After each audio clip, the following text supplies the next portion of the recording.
Hey, superachievers! It wasn't until I signed up for a leadership program a few years ago and was filling out the pre-work that I realized just how much the American culture looks down upon failure. Interestingly, the majority of the questions on the pre-assessment were focused on getting the participants' perspective on failure. It wasn't until then that I started paying attention to those around me and how they handled failure. I mean, since I was a kid, I never really thought of my failures as failures. Maybe it's in my nature, maybe it was how I was raised, or some combination of the two, but I've always done the best that I could.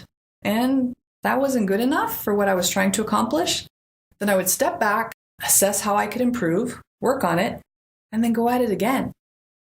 No big deal, just more work needed to get done in order to get me where I needed to be to accomplish what I wanted to accomplish. I'm sure there are a lot of reasons people don't do well with failure, but what I can guarantee is that all of those reasons, whatever they may be, can be overcome by a simple shift in perception. First, consider how much your fear of failure is getting in the way of your superachiever awesomeness. Do you fear public speaking?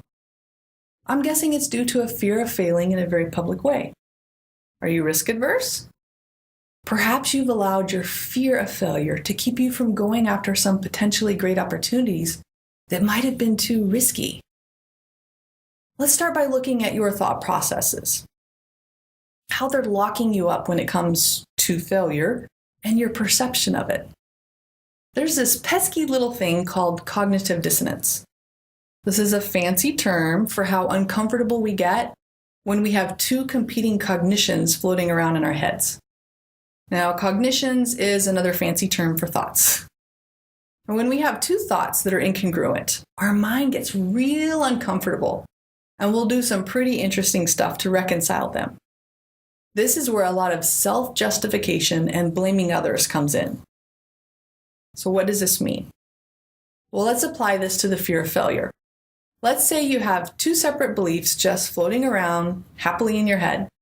The first one is that you believe yourself to be a smart person. It's a good one, right? Okay, now the second one. Only stupid people make mistakes. Pretty harmless until, you make a mistake.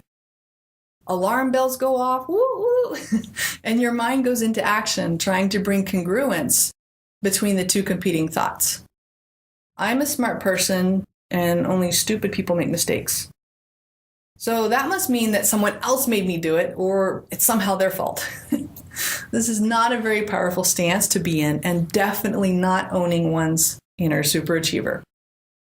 So what's a person to do? We change the second belief by tweaking it a little bit. I'm a smart person, and smart people use making a mistake as a growth moment. Or stupid people don't own up to and learn from their mistakes as moments of growth, inevitable moments in one's journey to awesome superachieverhood. Much more powerful, right? All right, superachievers. Until next video, get out there and have some awesome growth moments. Because if you're not failing, you're not trying hard enough. That I can guarantee.